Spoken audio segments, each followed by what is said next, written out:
Devenu comment dans ma vie? Je ne supportais pas d'aller à l'église. Moi, je combattais les églises. Il y avait une église à côté de nous et je prenais des baffles et je mettais contre l'église et je mettais du MC Hammer. Et en ces temps-là, il y avait une chanson de MC Hammer qui disait « Pray, pray ». Il rappait sur la prière, mais pour le diable. Et je leur mettais maintenant « Priez, priez » de MC Hammer. Et le pasteur là était pauvre. Il n'avait même pas de baffle, ni de micro. Il sortait et me disait « Marcelo, toi, arrête ta musique ». J'ai dit « Oh, pasteur, que ton Dieu t'achète des baffles. Ici, c'est chez nous. » Et il me maudissait. Ah oui, je ne supportais pas les hommes de Dieu. Quand tu as la sainteté, en moi, j'avais envie de donner les coups à tous ceux qui craignaient Dieu. Si seulement tu dégages la présence de Dieu, j'avais envie de donner des coups. Pourquoi? Parce qu'à l'âge de 10 ans, j'ai eu une apparition des sorcières qui sont venues me bouffer. Vous qui ne croyez pas que la sorcellerie existe, que les démons existent, que le diable existe, vous vous trompez.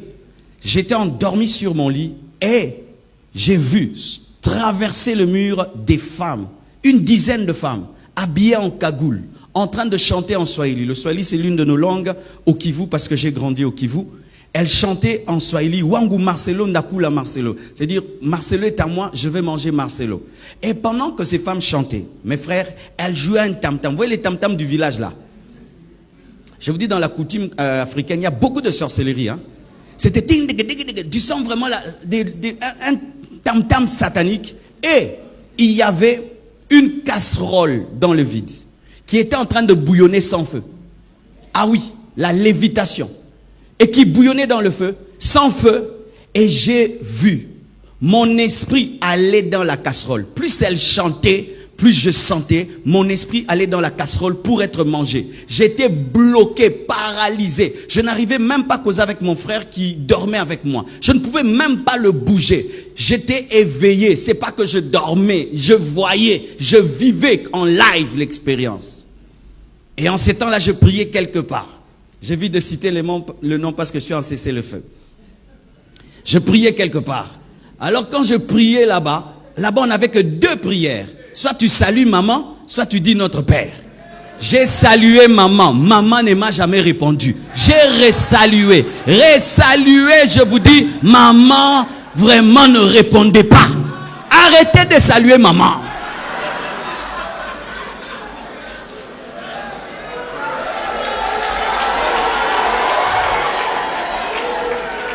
Moi, j'ai salué, je l'ai salué, mais la puissance des ténèbres était toujours là. Et puis j'ai pris ma deuxième prière que nous avons enseignée là-bas. Notre Père qui es aux cieux, que ton nom soit sanctifié, que ton règne vienne. Quand j'ai dit que ton règne vienne, à l'instant, elles ont disparu. La casserole a disparu. Ça, c'est une vraie prière. Ça, c'est la prière de la Bible. Ça, c'est la prière de la Bible. Mais malgré qu'elles ont disparu, je ressentais leur présence. Et j'ai couru voir mes parents. En ces temps-là, mes parents ne priaient pas. Ils ne connaissaient pas Dieu. Et j'entre dans leur chambre. J'avais 10 ans. J'étais un garçon très fier. Mais j'entre dans la chambre. Je dis, il y a des démons qui m'attaquent. Les sorciers sont là. Ils ont cru que c'était le rêve d'un enfant. Chers parents, faites très attention. Lorsque vos enfants vous racontent leurs rêves et leurs cauchemars, il se peut qu'ils vivent des expériences réelles, mais vous rationalisez tout. Et alors ils me disent, alors qu'est-ce que tu as fait pour qu'ils puissent partir? Ah, j'ai salué maman, ça n'a pas marché. Et puis j'ai dit notre Père, ça a marché. Ok, va rentrer. Et puis si ça vient encore, tu pries notre Père. J'ai dit jamais. Et puis ça ne marchait pas encore. Je vais dormir entre vous. Quand j'ai dit, je vais dormir entre vous, ils ont dit non. Marcelo est très fier. Jamais il nous a proposé ça. Comment il peut accepter là? Donc c'est réel. J'avais la chair de poule. Et puis ils m'ont emmené. Il y avait 2 personnes qui habitaient chez nous, qui étaient de la famille, mais qui étaient dans le fétichisme.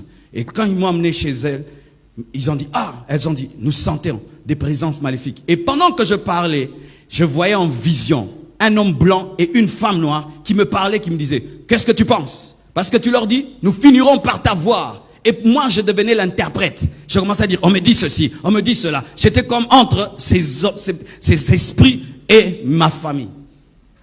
Et eux, au lieu de prier, ils ont fait une scarification, des scarifications au niveau de mes mains, au niveau de ma tête, au niveau de mes chevilles. Et ils ont mis de la poudre et ils ont parlé. Il n'est pas de votre famille, vous n'allez pas la voir. Et tout d'un coup, ces esprits sont partis. Et moi, j'ai oublié. Mais vous savez, de l'âge de 10 ans à 15 ans, j'étais rempli d'une haine pour Dieu. Je ne savais pas pourquoi. Donc si tu es pasteur, j'ai envie de te taper. Si tu me prêches, j'ai envie de te gifler. Je ne supportais pas les choses de Dieu. Mais partout où j'allais, j'étais leader. Si je vous trouve en train de jouer au foot, je vous dis, donnez le ballon ici. Vous allez me donner. Je vais vous commander. Partout où j'allais, je disais, je suis leader. Alors que c'était des démons. Il y avait dans mon cœur une pierre, je vous dis une pierre, un orgueil contre Dieu, comme si Dieu était mon égal. Je ne pouvais pas m'humilier devant lui. Des fois même on venait nous prêcher à la maison. Si tu me prêches, je viens, je m'assieds sur la coudoir où je vais me changer. Je porte une courte culotte si tu es une fille et je suis là, je te distrais. J'allais même dans les églises pour draguer les filles. Tu t'imagines ça? Et alors, comment j'ai été transformé, mes frères? Chaque année, on allait en vacances. C'était chez qui? C'était chez l'homme le plus riche de notre famille. Et c'est là que j'étais bouleversé. C'était l'homme le plus riche de la famille, le plus beau. Il était tout le temps en boîte, il avait tout l'argent qu'il fallait. Il était beau, il avait tout. Et c'était mon modèle. Je me disais, quand je serai grand, je serai comme tonton Popé. Il est riche, il s'habille bien, il a tout ce qu'il veut. Moi aussi, je serai comme lui. Mais un jour, mon oncle qui revenait tous les jours, enfin avec des nouveaux albums, des tels musiciens, il revient voir mon père, il commence à prier, il commence à entonner la musique chrétienne. Et mon père lui dit, mais qu'est-ce que t'as toi? Tu pries maintenant dans ces églises-là, binzambi comme on appelle chez nous. Elle dit, non, j'ai reçu Jésus, j'ai tout arrêté. Ah, mais moi j'étais déçu. J'ai dit, pourquoi tu m'as fait ça? Moi qui voulais être comme toi, maintenant tu pries. J'étais déçu. Parce que quand j'allais en vacances chez lui, comme il était l'homme le plus riche du coin, j'étais le neveu de l'homme le plus riche. Tu t'imagines comment on nous traitait? Et puis, il nous a tendu un piège. Il a organisé des vacances encore chez lui. Et tous nous sommes allés. Et là-bas, il a invité beaucoup de pasteurs. Beaucoup d'intercesseurs.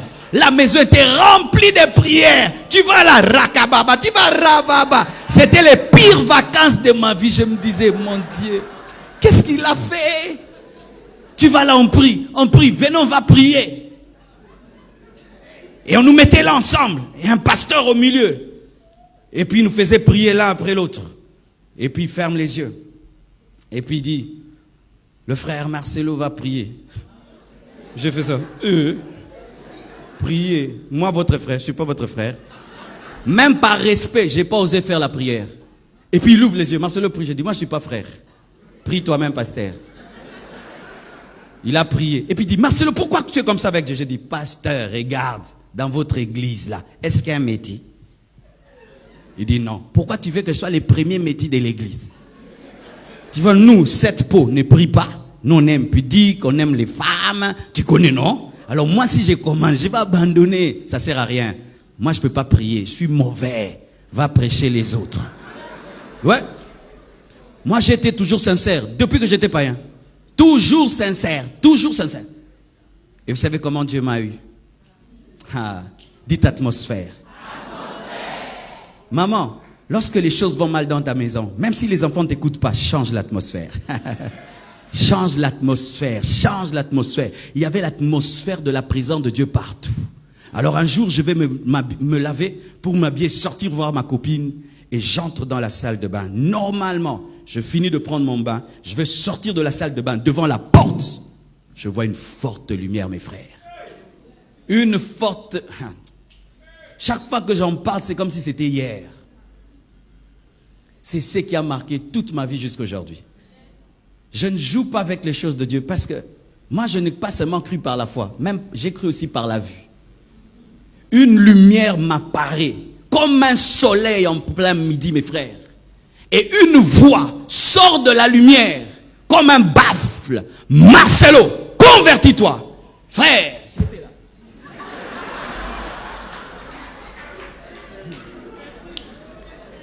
J'avais mon essuie sous mes reins. Et j'étais là. Il se dégageait de cette présence deux choses, la sainteté et l'amour. La sainteté me repoussait, mais l'amour me retenait. J'avais envie de fuir et de rester. Je sentais à la fois qu'il m'aimait beaucoup, mais je sentais à la fois qu'il était trop pur pour que je reste là. Il m'a dit, Marcelo, convertis-toi. Et j'ai répondu. J'ai répondu à la voix. On se convertit comment?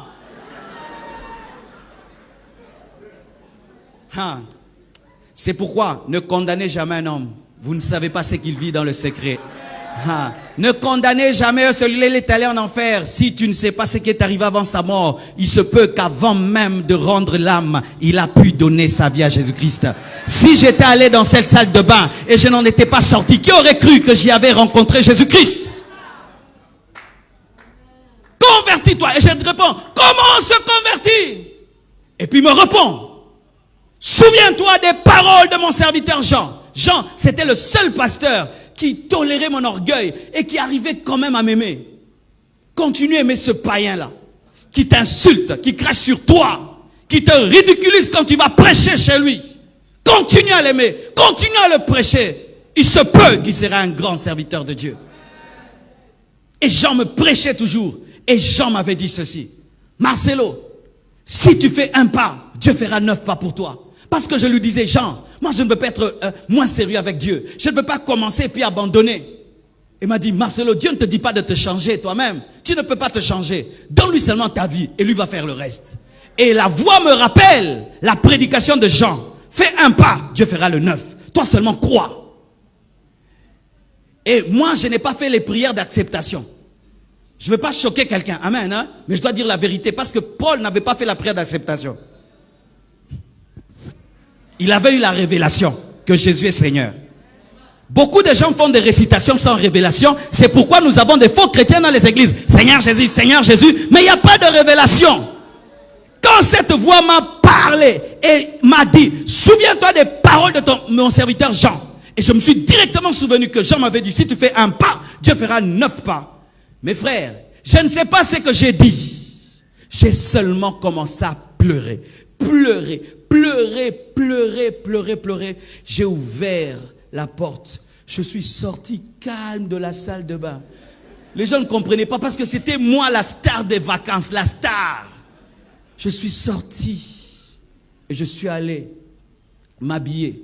Après, je suis allé dormir. Et puis j'ai cherché une Bible après. Je l'ai ouvert comme ça, je ne connaissais pas la Bible. J'ouvre. Tout ce que j'ouvre tombe sur moi. J'ouvre ici, ça me touche. J'ouvre là, ça me touche. J'ai dit, ça c'est quel genre de livre qu'on écrit pour moi? Et c'est quoi? Donc ça me touchait à un niveau. Et puis j'ai déposé la Bible. Ça me faisait trop mal. Et à l'instant, mes frères, tu t'imagines, tu te convertis aujourd'hui. Tu as une expérience de Jésus. Mais à l'instant, quand seulement je dors, je vois des nains, petits comme ça, tout noirs, qui volaient dans les airs. Des milliers qui parlaient 3 langues au même moment. Le français. Ne sois jamais orgueilleux de parler français. Les démons parlent aussi français. Le lingala et le swahili. Et me parlaient aussi. Pourquoi tu t'es converti en français? En lingala, en swahili, Dieu anini. 3 langues au même moment. Et ces esprits venaient en colère, en trombe, sont entrés dans ma chambre. Et j'ai vu que ces esprits venaient des villages. C'était quoi? Quand j'avais 10 ans. Quand j'avais 10 ans, la poudre qu'on avait mis en moi, c'était des esprits du village qu'on avait mis en moi. Et ces esprits-là, donc pendant 5 ans, étaient avec moi. Ce sont ces esprits qui me rendaient orgueilleux, incrédule, jaillissaient Dieu. Comme tu es là, il y a certaines choses que tu fais, ce sont les démons.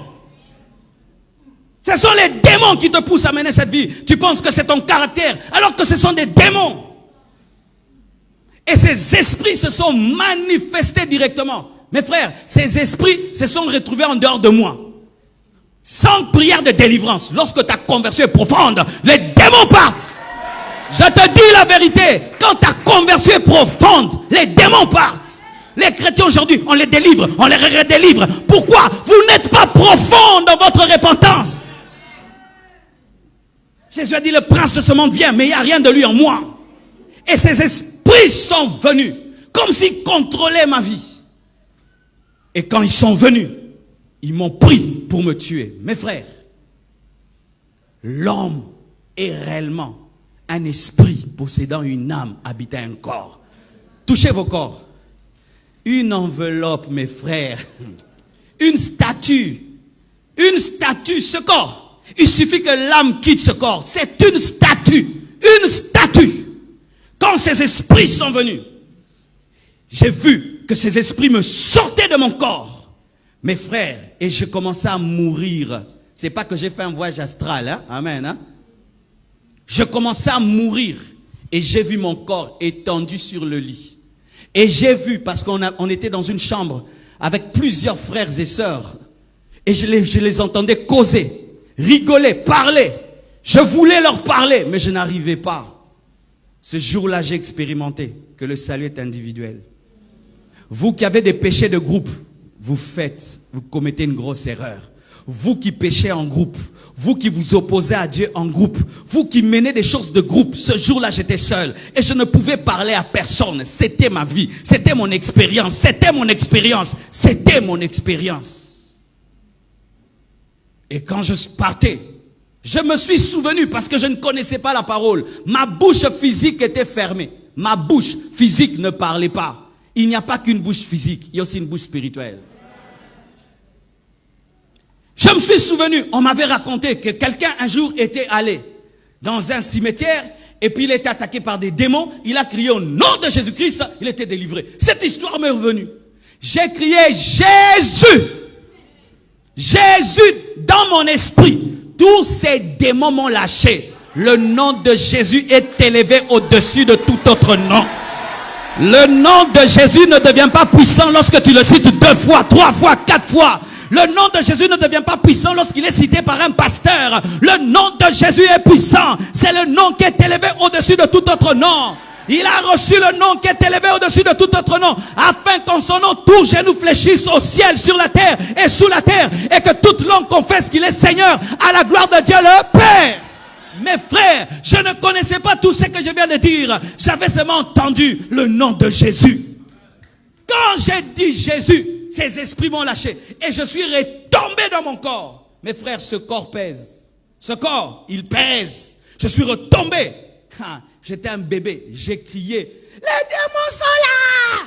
Tout le monde a fui. Tout le monde. Sortez-moi aussi. Je les délivrais, mais j'ai fuyé.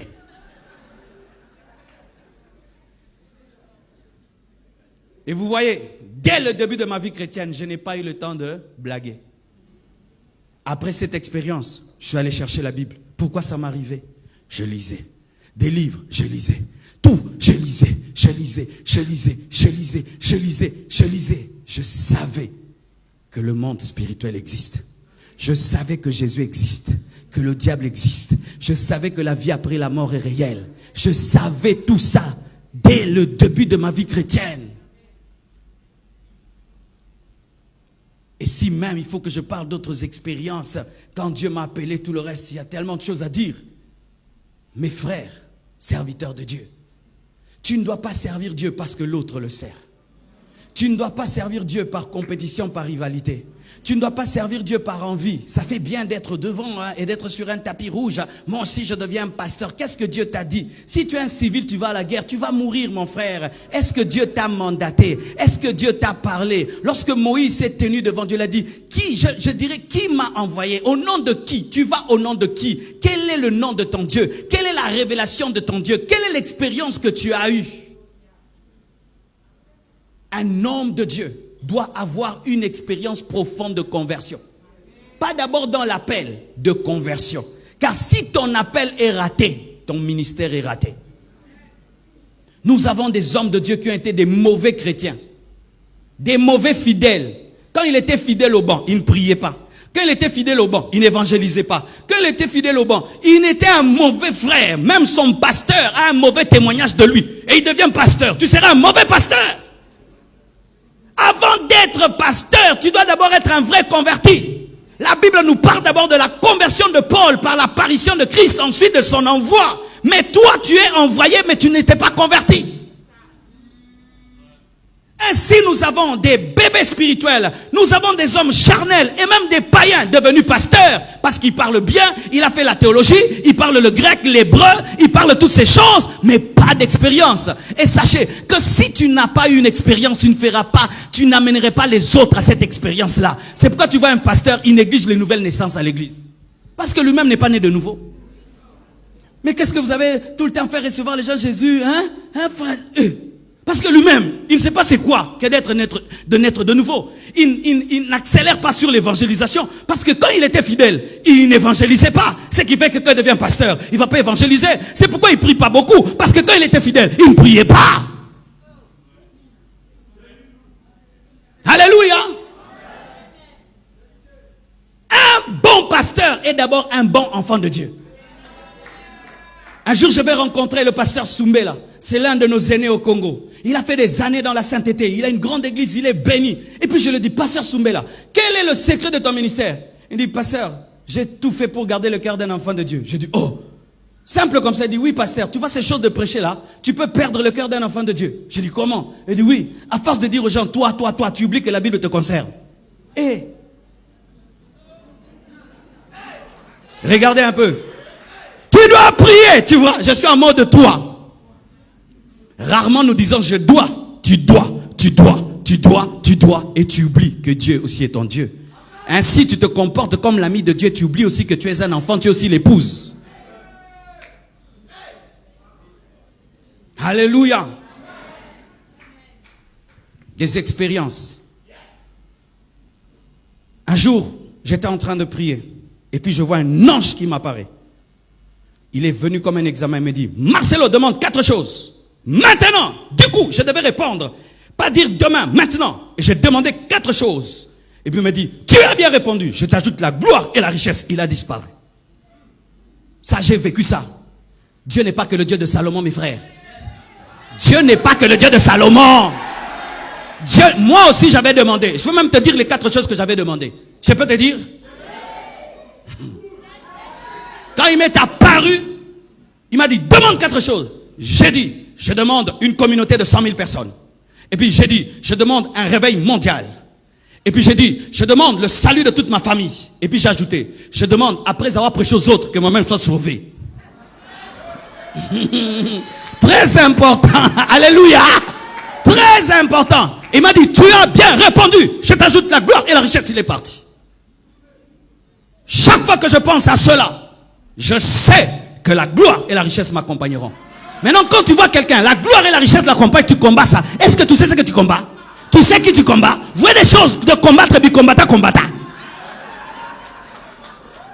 Bicombatta, combatta. Tu combats un homme, mais tu ne sais pas qu'est-ce qui est derrière lui. Tu combats Israël, tu ne sais pas que la Shekinah est là. Tu combats Israël, tu ne sais pas que le Dieu de l'arche est là. C'est ça le problème de combattre pour combattre.